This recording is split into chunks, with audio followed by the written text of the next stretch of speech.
John Cena did an interview with US Weekly or Us Weekly earlier this week, and he says in discussing Vince McMahon, everybody's entitled to their opinion. Just like I'm entitled to have an emotional connection to somebody. I don't hold anybody or how they feel or what they view as permissible or things that'll make them angry, happy, excited, sad. That's their right as a human being. As in response to the fan backlash, he says, I'm not surprised about any of that.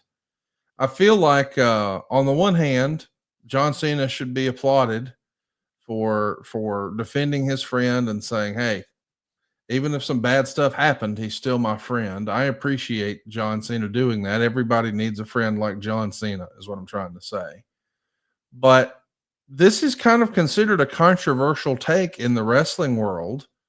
What do you think of that, Eric? That now he's a heel, so now I guess it's okay to boo John Cena. Maybe that's the idea, but him standing up for Vince and saying, "Hey, he's my friend, and I have an emotional connection with this person, and everybody's entitled to their opinion. It's their right as a human being."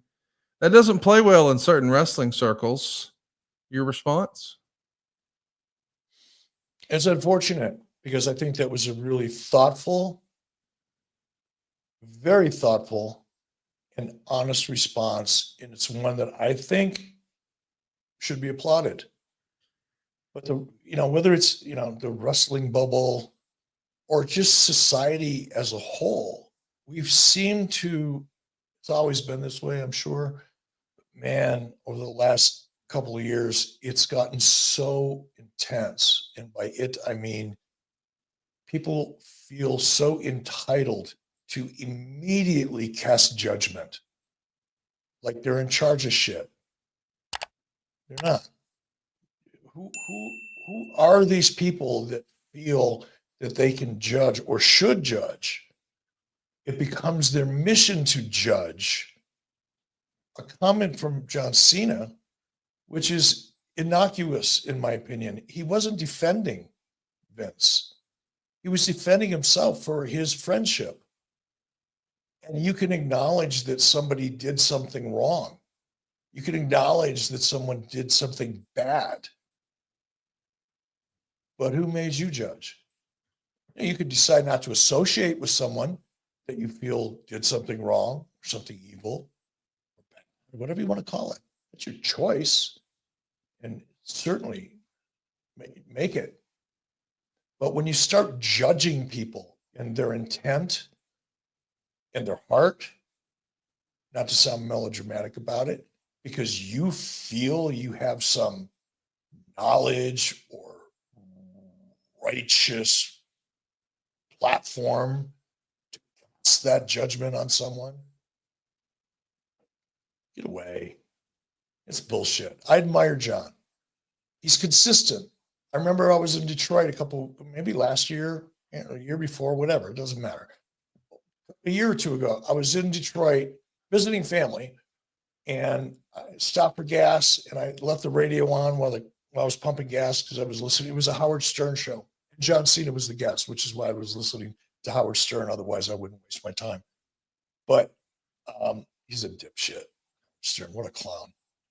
But John addressed it head on, in a similar tone as he did here. I went, man, that's a righteous dude. That is a stand-up human being. He's not casting judgment. He acknowledged what happened. He acknowledged disappointment. He acknowledged being confused about it. But he also defended his relationship and talked about why he had that relationship. What is so freaking wrong with that? And again, I know I'm beating up on the low-hanging, low-level, low-vibrational, bottom-feeding garbage that makes up 75% of the internet wrestling community. Fortunately, there's 25% of you that listen to shows like mine, and don't fall into this category. But these are the people that can only find validation by criticizing and judging others who have achieved more and probably have a more critical thinking perspective than the people that are making the most noise will ever know. They feel the need to go out there and judge John Cena because they're judging Vince McMahon. I don't know. I just don't get off on judging people. I can tell you if I like someone or not. I don't judge their character. I think it's a lot of wasted energy, but unfortunately, there's so many of them. And the reason they aggregate in this little pool, kind of like scum on a pond in the summer when it gets really hot, that's what the haters in the internet wrestling community, they kind of form that pond scum because pond scum is really comfortable with pond scum. They're not required to do much. Just lay there in the water and stink up the joint. That's all you got to do. And they feel comfortable in that pond because they're not challenged. They don't have to accomplish anything. They don't have to try. They just have to make some noise and cast judgment. And then they're going to get people that like and agree with them, and they're going to get people who disagree with them. And then all of a sudden, for the first time in their miserable lives, they feel important because people they don't even know are reacting to them.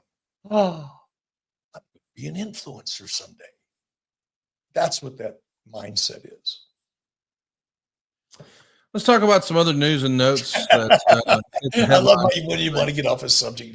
Let's pretend that conversation never happened. Oh, no. I know there's some other news and notes that we want to hit, including TKO President Mark Shapiro earlier this week.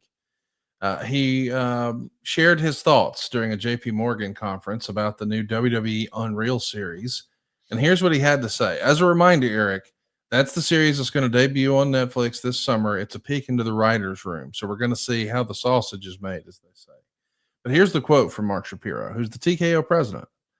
Quote, I always tell Nick Khan, careful, let's not give away the Coca-Cola recipe here. But having said that, I think just a little sneak behind into the writer's room is evidenced by SNL, something all fans and viewers want to see. So it even says, like Mark understands, we can't give away too much. I do think that that's what fans are expecting, Eric, is they want to see warts and all. We know, as Jeff Jarrett said, as soon as this was announced, it all comes down to the edit. Do you think this WWE Unreal series is going to excite fans or disappoint fans once they see what WWE is willing to reveal in their edit, Eric? Neither. I think it will engage fans, which is really important. Yeah. I think it will. Oh, I don't even know how to say this. It's like, the more you know about a sport, the more engaged you are. If you've ever, go watch cricket. I'm learning about cricket for obvious reasons. And now that I'm spending time learning about it, learning the rules, the strategies, how the game is played, some of the terminology, I'm enjoying it more. I think if you look at UFC, and it's one of the things that I think about a lot in the process of doing what we're doing with Real American Freestyle. Everybody knows about amateur wrestling. I'm going to go a long-winded way and kind of semi-promote myself here. Not myself, but Real American Freestyle. But it's applicable here in the context of your question. 20 years ago, if you would have pulled 100 guys out of a bar Friday night, lined them up outside, and said, okay, I got $1,000 in this bag. The first one that can tell me what a rear naked choke is gets $1,000. They would have said, it sounds like a scene out of a porn flick. What a rear naked choke? That sounds weird, right? Now you pull 100 guys out of a bar on a Friday night, then not only tell you what it is, 3/4 of them could demonstrate it. They've educated the audience. When MMA first emerged, and I can take you all the way back to the PKA, the Professional Karate Association, back in the late 70s, that was on CBS Sports Spectacular, it was on Wide Rule of Sports. I knew the people that were trying to launch it as a television program. I worked with them, actually. didn't get it over because the audience didn't really understand it. Just guys kicking and punching each other. UFC has done an amazing job of I call it edutainment. I think I coined it yesterday in a conversation. Maybe I didn't. Maybe it's like Larry Zbyszko in the NWO thing. I heard him say it. I thought, that was cool. A couple of weeks later, it's like, oh, call it the NWO. Oh, I'm a genius. No, it just subliminally, I heard it and it stuck with me. But edutainment is part of the process. And I think with wrestling, we've seen how many more wrestling matches do we need to see a week? And more importantly, if you're building that brand, what can you do inside of a wrestling ring that, get ready for it, is different than everything else that you're doing all week long? And if we can expose, I got some questions about how they're going to do it, just from a producer's point of view. But having been in a writer's room for 20 years of my life, it's going to be an interesting challenge. But I think if they find the way, if they find the format, it's a secret sauce. And if they can find that secret sauce within that format where you're getting authentic, legitimate exposure of the real process, not something that's staged like, a decade ago, reality show.